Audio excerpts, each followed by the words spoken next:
बिस्मिल्लाहिर्रहमानिर्रहीम। एक्सरसाइज 3.1 का question number 16 start करते हैं।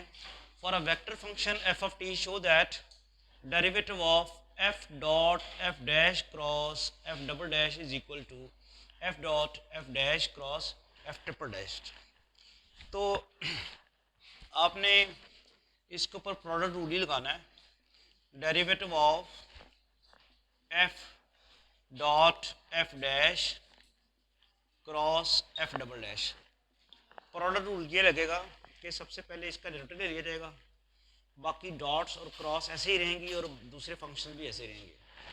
जब आप इसका डेरिवेटिव लेते हैं तो वो क्या आता है, एफ डैश डॉट वैसे ही, ये वाला फंक्शन भी वैसे ही एफ डैश, और एफ डबल डैश भी वैसे ही। उसके बाद प्लस, अब इसको नहीं छेड़ना, ये एज इट इज रहेगा फंक्शन। डॉट और इसका डेरिवेटिव लेना है, वो बन जाएगा F double dash cross F F double dash. फिर अब इसकी फाइनली जो थर्ड फंक्शन है उसकी बारी है।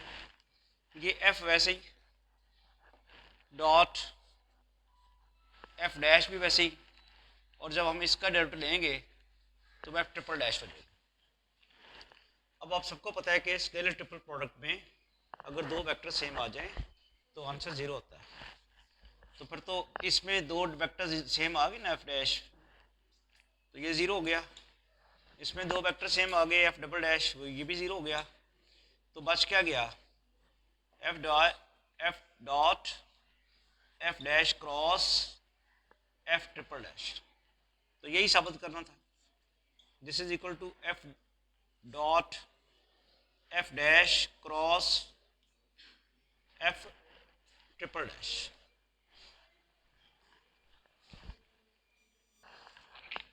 नेक्स्ट क्वेश्चन नंबर 19 है, if F of T is equal to A cos W T plus B sine W T where a and b are constant vectors and w being a constant scalar, then show that f cross f dash is equal to w into a cross b।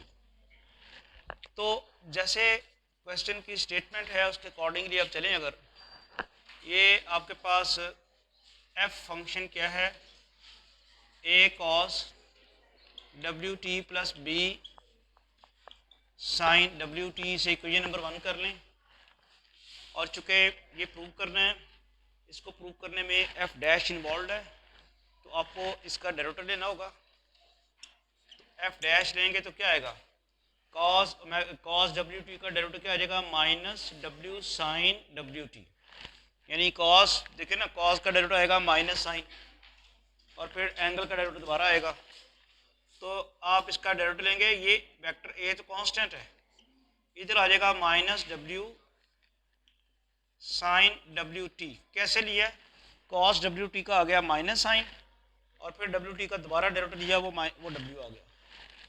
इसी तरह ये vector भी sign W T का derivative आ गया cos W T, और W T का फिर दोबारा लेंगे तो वो डब्ल्यू।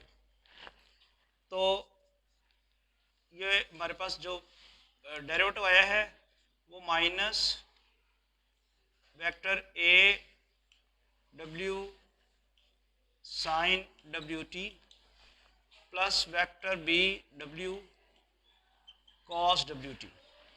अब हमने मालूम करनी है क्रॉस प्रोडक्ट। बताएंगे कैसे करेंगे क्रॉस प्रोडक्ट मालूम, डिटर्मिनेंट लेके नहीं करेंगे, यही मुझे पता था आप गलती करोगे।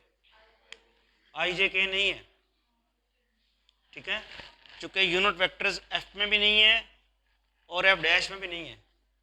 अगर कोई वेक्टर रिप्रेजेंट किया हुआ हो आई जे के की फॉर्म में, तब आप डिटर्मिनेंट लेते हैं। दो वेक्टर्स जिनकी क्रॉस प्रोडक्ट लेनी है, वो अगर आई जे के उसकी कार्टेशियन कोऑर्डिनेट्स में कंपोनेंट्स दी गई हो, तब आप डिटर्मिनेंट लेते हैं। तो अब क्या करेंगे फिर, अब ये है कि सिंपली एफ की वैल्यू लगाएं, क्या आती है, A cos W T, F यही है ना, plus B sine W T, इसकी क्रॉस प्रोडक्ट किसके साथ, एफ डैश के साथ, जो कि है minus A W sine W T plus B W cos WT, ठीक है। अब आपको ना इन सब की क्रॉस प्रोडक्ट लेनी है इनके साथ। देखिए अब मैं थोड़ा स्टेप स्किप करूंगा। इसकी क्रॉस प्रोडक्ट इसके साथ फिजिकली मतलब डायरेक्ट लेंगे हम डिटर्मिनेंट तो नहीं बना सकेंगे। जब इसकी क्रॉस प्रोडक्ट इसके साथ लेंगे तो बेसिकली ये तो स्केलर है, cos WT स्केलर है, माइनस W sin T भी sin WT भी स्केलर है। तो जब इसकी क्रॉस प्रोडक्ट इसके साथ आएगी तो बेसिकली किसकी आएगी, ए की ए के साथ, और वो जीरो हो जाएगा। चलो मैं ये कर देता हूँ। ये अब लें जी ए cos WT क्रॉस वो सारा ले लें, माइन ये इसको करके A cos WT cross minus A W sin WT plus vector B W cos WT, उसके बाद plus vector B sin WT cross वो सारा ही minus A W sin WT plus B W cos WT, ठीक है। अब इसकी cross product इसके साथ लेने का मतलब क्या है कि आप लें, माइनस साइन तो आएगा ही ना, और W cos WT sin WT, तो ए क्रॉस ए आएगा बस। क्या ख्याल है, जब मैं इसकी इसके साथ क्रॉस प्रोडक्ट लूंगा, जब मैं इसकी इसके साथ लूंगा तो क्या आएगा, W वैसे ही आ गया cos स्क्वायर WT, और क्या आएगा ए क्रॉस बी। इसकी जब मैं क्रॉस प्रोडक्ट इसके साथ लूंगा तो W वैसे ही रह गया cos WT into cos WT, क्या बन गया cos स्क्वायर WT और ए क्रॉस बी। अब मैं इसकी इसके साथ लेने लगा माइनस आएगा, और ये W साइन स्क्वायर WT, कैसे बोला, साइन WT ये है और ये भी साइन WT है, मल्टीप्लाई होकर साइन स्क्वायर WT हो जाएगा, और W वैसे ही, और क्या आएगा B क्रॉस ए। इसकी इसके साथ जब लेंगे तो क्या आएगा W साइन WT और साथ ही cos WT, इसकी इसके साथ ले रहे हैं, और साथ क्या आएगा B क्रॉस B। तो जो मैं बात कर रहा था कि सिमिलर वेक्टर्स की क्रॉस प्रोडक्ट जीरो हो जाएगी, ये तो जीरो हो गया ना, और ये B क्रॉस B वाला भी कंपोनेंट जीरो होगी। क्या रह गया फिर आपके पास, यानी जो पहला है ए क्रॉस ए वो जीरो हो गया, और यहाँ आ गया plus W cos square WT ए क्रॉस B। अगला जो है उसका माइनस, यहाँ पे नेगेटिव साइन है, तो मैं अगर इसका ऑर्डर रिवर्स कर दूं, B क्रॉस ए की बजाय ए क्रॉस B कर दूं तो ये पॉजिटिव हो जाएगा, plus W sine square WT ए क्रॉस B, और जो यहाँ पे है B क्रॉस B की वजह से ये ज़ीरो हो जाएगा। अब आप क्या चीज़ कॉमन निकाल सकते हैं, W ए क्रॉस B अगर आप कॉमन निकालते हैं तो आपके पास क्या रह जाता है cos square WT plus sine square WT, और ये किसके इक्वल होता है, तो फिर W इंटू ए क्रॉस B आंसर आ गया। यही प्रूव करना था, ठीक है। इसमें जो आप गलती कर रहे थे वो आप डिटर्मिनेंट ले रहे थे, डिटर्मिनेंट नहीं लेना इसकी, वैसे आपने क्रॉस प्रोडक्ट लेके कंप्लीट कर।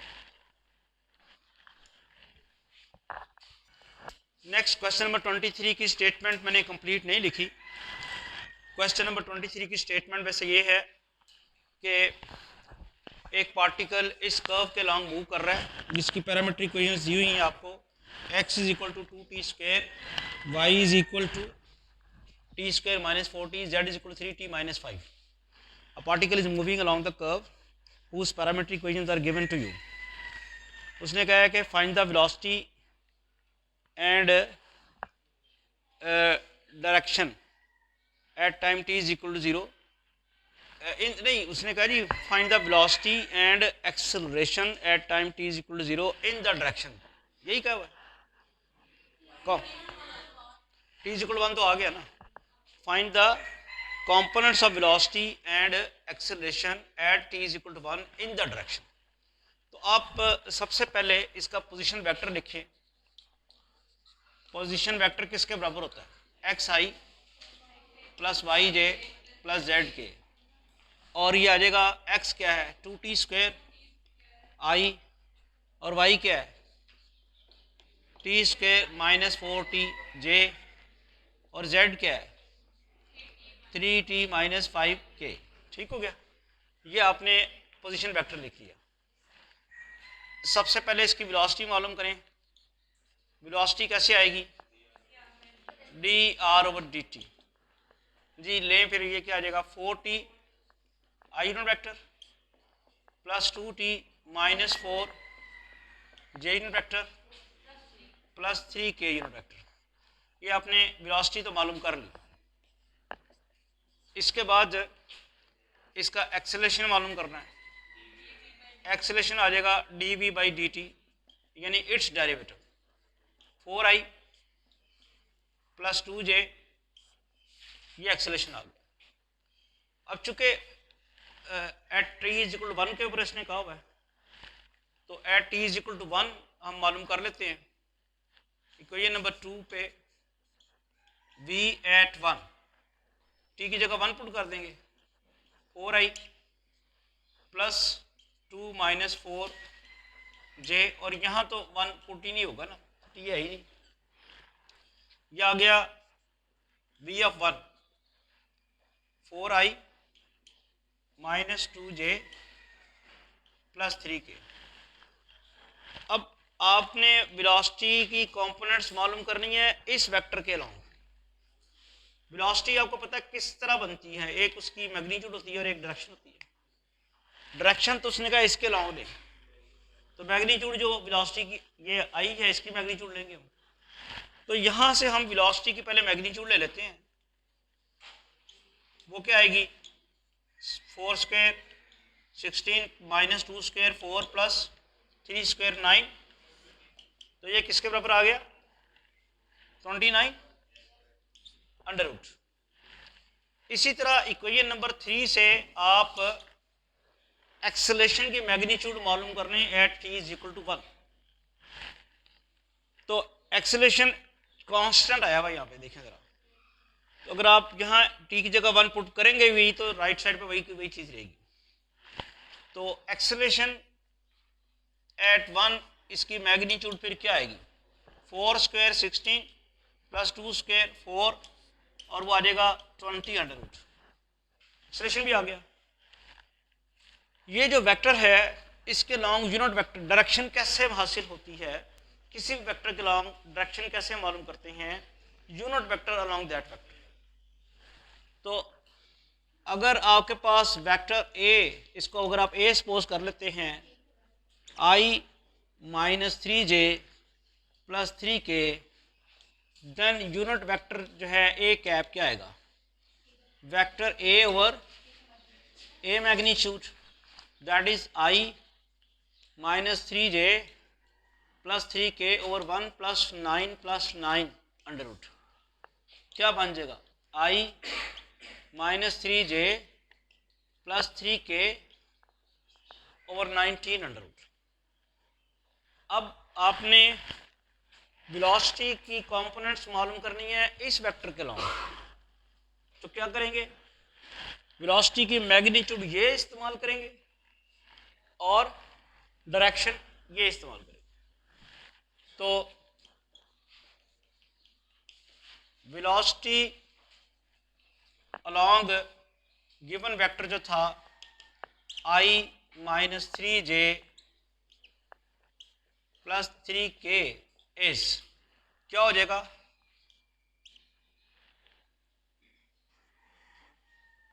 along A इज जो आपने उसकी मैग्नीट्यूड मालूम की हुई है वो इनटू यूनिट वेक्टर ए, दोनों वैल्यूज डाल दें 29 अंडर रूट और यूनिट वेक्टर क्या है I -3j plus 3k over 19 under root, या फिर क्या आ जाएगा ये under root 29 I unit vector -3 29 over 19 under root j unit vector plus 3 29 over 19 under root k unit vector. This gives you the components of the velocity at t is equal to 1 along given vector. Next, acceleration along vector A. ये वैसे हमने vector acceleration पहले use हुआ था, तो इस vector का कोई और ही नाम दे दें फिर जी, इसको u रख लें फिर, तो u यूनिट वेक्टर ये आ जाएगा vector u over u magnitude, ठीक है। और यहाँ भी फिर अब वेक्टर u कर लें और इधर फिर u कैप, ठीक। इसी तरह एक्सेलरेशन अलोंग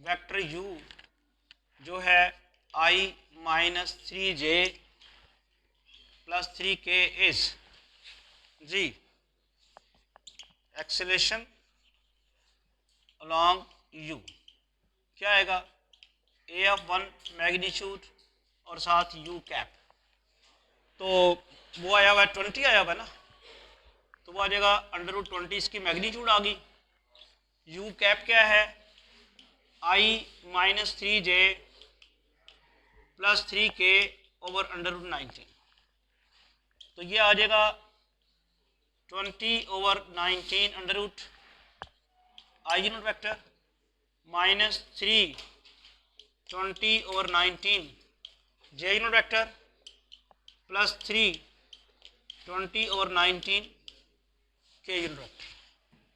तो समझ आ गई आपको कि दो काम करने थे, हमने वेलोसिटी पहले मालूम करनी थी, वेलोसिटी और एक्सेलरेशन पहले मालूम करना था, फिर at time t is equal to 1 मालूम करना था, फिर उसकी components along some other vector मालूम करने के लिए वहाँ से उनकी मैग्नीट्यूड्स निकालनी थी, वेलोसिटी की और एक्सेलरेशन की, और मैग्नीट्यूड्स को फिर हमने जो वेक्टर उसने दिया हुआ था उसके यूनिट वेक्टर से मल्टीप्लाई कराना था।